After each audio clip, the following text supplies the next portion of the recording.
जहानाबाद में BBM college ओकरी के संरक्षक उद्योगपति दिवंगत सांसद डॉक्टर महेंद्र प्रसाद उर्फ किंग महेंद्र की प्रतिमा का अनावरण राज्यपाल राजेंद्र विश्वनाथ आर्लेकर ने किया। इस दौरान कॉलेज परिसर में स्थापित माता मुलुक रानी देवी की प्रतिमा पर माल्यार्पण किया।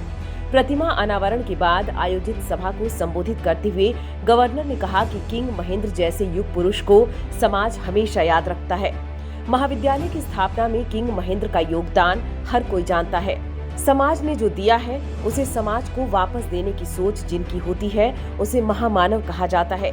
किंग महेंद्र ऐसे ही महामानव थे जिन्होंने महाविद्यालय की स्थापना ऐसे सुदूर ग्रामीण इलाके में किया जहां कोई उच्च शिक्षण संस्थान की कल्पना नहीं कर सकता था। किंग महेंद्र ने जो मार्ग दिखाया है उस पर चलने की आवश्यकता है। पूरे प्रदेश में इस तरह के उच्च शिक्षण संस्थानों की स्थापना होनी चाहिए ताकि गांव में रहकर ही उच्च शिक्षा प्रदान किया जा सके। यह दूरदृष्टि किंग महेंद्र में ही थी। राज्यपाल ने अपने उद्बोधन की शुरुआत सियावर रामचंद्र की जय के जयकारे के साथ की। उन्होंने कहा कि यह गूंज अयोध्या तक जाएगी जहां 22 जनवरी को प्रभु श्री राम पधार रहे हैं। उन्होंने कहा कि शिक्षा ही समाज को आगे ले जाता है। शिक्षा का उद्देश्य व्यक्ति का निर्माण है। व्यक्ति निर्माण से राष्ट्र का निर्माण होता है। शिक्षा जब कम होती है तभी हम पीछे होने लगते हैं। जो शिक्षित होते हैं वही समाज में कुछ करने के लिए आगे आते हैं। इस बात को ब्रिटिश आक्रांताओं ने समझा था, तभी उसने शिक्षा को समाप्त करने का प्रयास किया था। आज बिहार की साक्षरता दर 60 से 70% है, जिसे 100% करना है। 1813 में एक सर्वे हुआ था जिसका प्रकाशन 1850 में हुआ था। उसमें देश की साक्षरता दर 90% थी। जब ब्रिटिश यहाँ से गए तब 1948 में एक और सर्वे हुआ जिसमें साक्षरता दर मात्र 25% थी।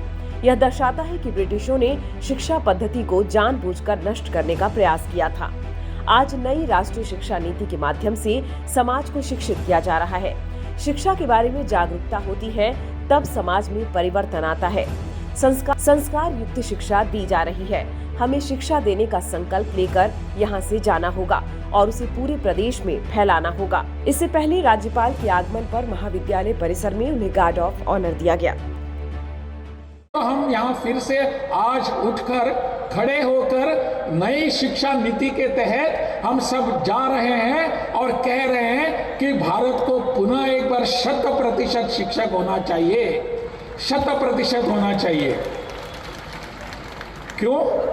क्योंकि जो शिक्षित होता है वही ठीक ढंग से व्यक्तित्व होता है और जो व्यक्ति होता है वही राष्ट्र का निर्माण कर सकता है। और इसीलिए प्रधानमंत्री जी ने जो शिक्षा नीति लाई है उस शिक्षा नीति के माध्यम से पूरा समाज हमको शिक्षित करना है, साक्षर करना है और अपने समाज को पुनः एक बार समाज के प्रति समर्पित करना है। हमको देखना चाहिए कि इस दिशा में हम कैसे आगे बढ़ सकते हैं। मुझे खुशी है इस बात की कि यहाँ बैठे हुए सभी विश्वविद्यालयों के जो कुलपति हैं, इन कुलपतियों ने अपने तरफ से जो प्रयास किए हैं कि यहाँ नई राष्ट्रीय शिक्षा नीति जो है उसको वो लागू करना चाहते हैं और उन्होंने ये करके दिखाया है, केवल भाषण नहीं किया।